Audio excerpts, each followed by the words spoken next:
Hello and welcome to our acid-base investigation look at indicators, neutralization reactions, and titration. We're going to start off talking about indicators. We've already had a little bit of exposure to indicators, I hope, but the big idea is that indicators are substances that change color in solutions of different pH. They're usually weak acids. They tend to be one color in the acid form and a different color in the base form. We can look at them since they're weak acids with a double-headed arrow, in that they will ionize to form either the intact acid, to form the hydrogen ion and the conjugate base, or remain intact. And when you swing this equilibrium one way or the other, you get a color change because of a different configuration of the molecule. Indicators help us determine approximate pH. They're limited a little bit by the subjectivity of color. Ranges can be narrow. Um, and then, of course, sig figs, because we're looking at a color and describing a number, which is kind of hard to give that a lot of quantitative value. And colors fade, and maybe they're prepared incorrectly, all sorts of things. But generally speaking, they're a way to get us a qualitative measure of equivalence, or of equal moles of acids and bases in reactions. Now, this table is nothing to memorize. It's just a series of different indicators. And again, nothing to memorize here. Any data you would need, you would be given. But the big idea is that you see that depending on what indicator you're looking at, you have the transition color turns at a different place. For example, methyl orange is pH is less than 3.1, it's red, but it's greater than 4.4, it's yellow. So it only has that efficacy in that little bitty range, and that matters when we start investigating weak acids and further along in chemistry. Bromothiamyl blue, we've seen hopefully by now that it's got a neutral, or it's got a transition around what would be considered neutral in a strong acid, strong base system, or phenolphthalein, which turns that light pale pink that's ever elusive in a titration. But you get the idea here that there's variable transition colors depending on the chemical you're using. Here's an example question we could give you. It says, identify the pH of a substances that turn the following colors in the presence of the listed indicators.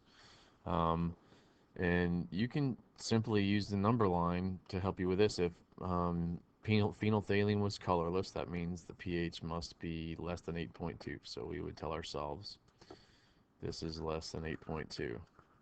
If methyl red is yellow, then it's greater than 6.2. So we're a range between 6.2 and 8.2. And bromothiamyl blue is blue. And here it is greater than 7.6. So our pH range for this is somewhere between 7.6 and 8.2, which is a pretty tight range considering we used qualitative indexes.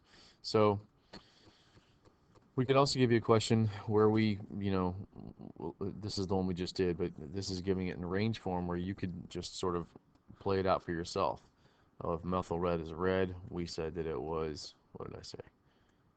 Greater than, so if methyl red is red, what does that give us? Methyl red is less than 4.4.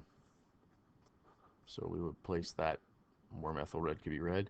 Or phenolphthalein is colorless, again, is from 0 to 8.2. And bromothiamyl blue is yellow, is less than 6.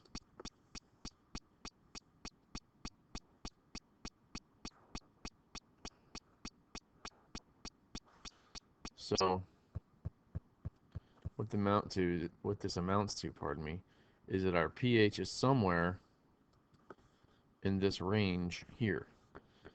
We can't say with any specificity, just we know it's somewhere between probably 0 and 4.6. Okay, so our indicators help us narrow things out a little bit. Sometimes it's better than others. The second thing we need to talk about is neutralization. When acids are mixed with bases in equal quantities of hydronium and hydroxide, neutralization takes place. The acid and base neutralize one another and form water and a salt of some kind. Uh, Hydrobromic acid and calcium hydroxide would form water and calcium bromide, for example. Let's write a couple of these out. Nitric acid and potassium hydroxide. You would expect water to form, of course, and potassium nitrate salt to form, and then balance. Sulfuric acid, magnesium hydroxide, we would expect to see what? Well, sulfuric acid is H2SO4. Magnesium hydroxide, what do we expect to form? But magnesium sulfate and water. You might just recognize quickly that you're going to need to balance by putting a 2 here.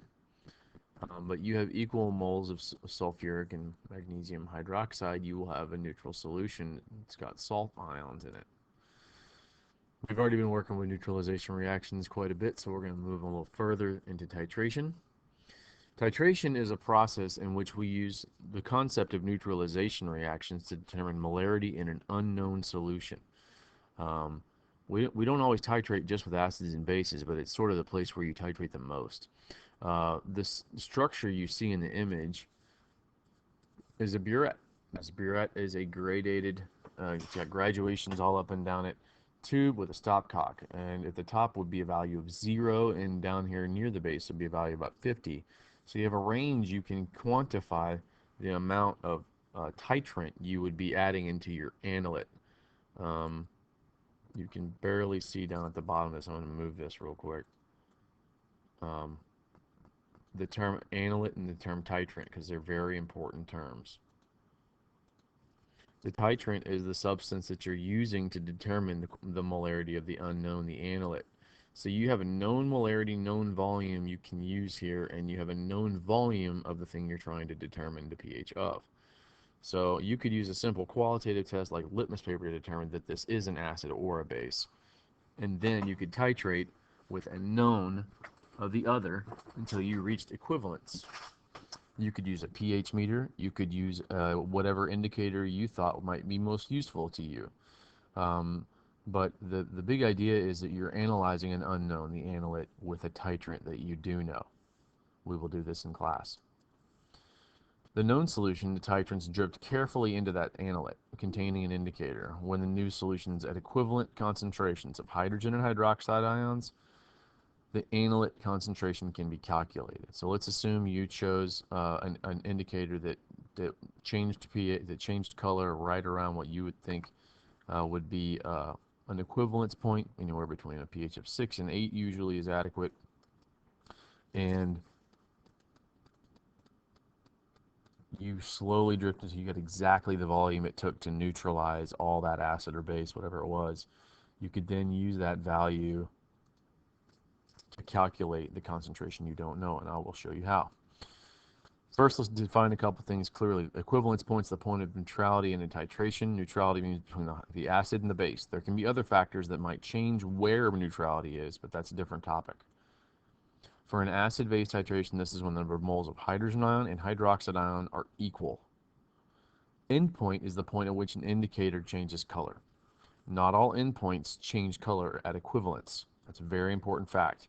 You want to choose an indicator that changes color where you expect equivalence to be. So at this point, I want to look at some titrations and explain what these values and data mean. This is an image of a titration, a strong acid titrated with strong base. Strong acid because we began with a pH down here of about 1, and as we drip in our base, we see our pH slowly change, and then there comes a point when you get near equivalence where we get nearly a vertical slope. Okay, and the difference in volume between an acid at pH of 3.9 and a base at pH of 10.1 is less than 1/4 of a milliliter. Okay, it's very small volume in this particular type of titration. We could use 2 different indicators.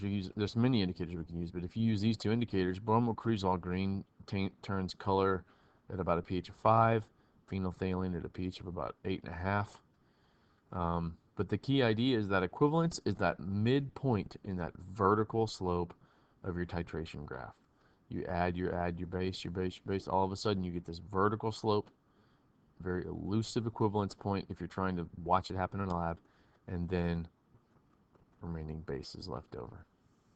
That's a strong titration. Notice the the intensity of the vertical nature of that slope, the flatness of the beginning, the low pH to start, and similarly a very high pH to end with a very flat slope. Let's look at a weak acid titrated with a strong base.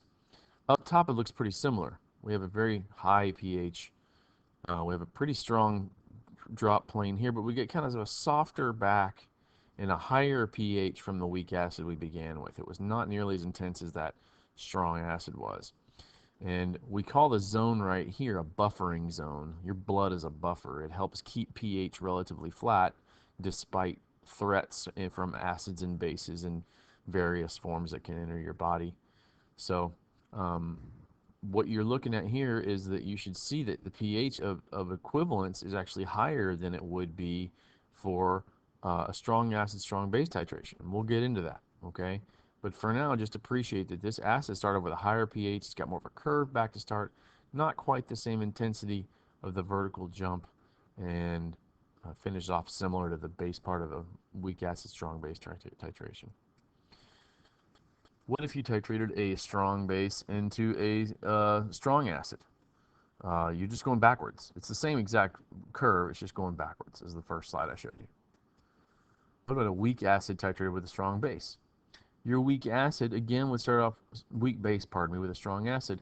Your weak base would start off slowly beginning to a buffer region here, where this is what we talked about a minute ago, buffering. Nothing to know, but it's a general idea about this characteristics of weak acids.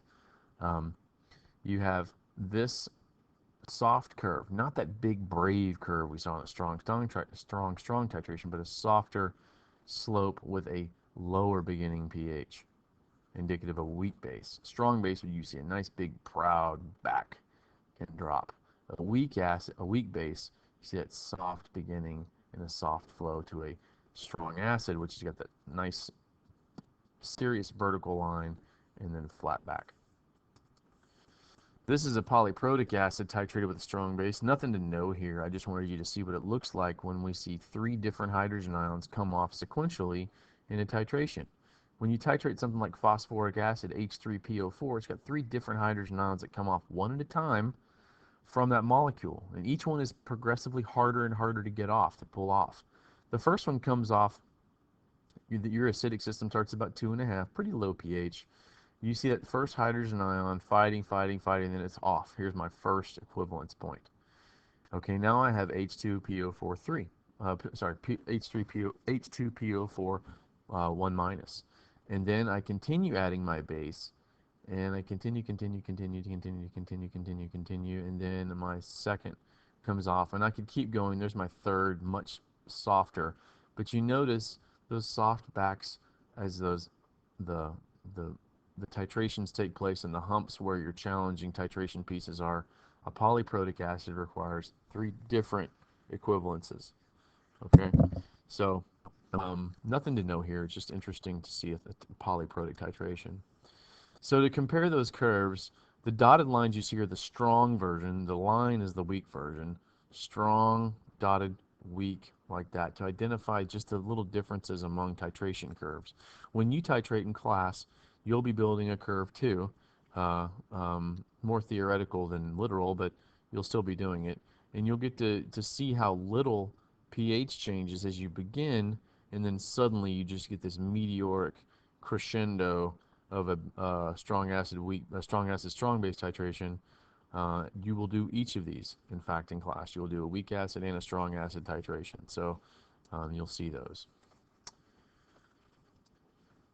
What we're going to do now is stop, and then this is going to be extended into a brief second video that goes over the math of calculating titrations. I hope you've taken great notes and prepared to ask questions in class. We'll see you on the next one.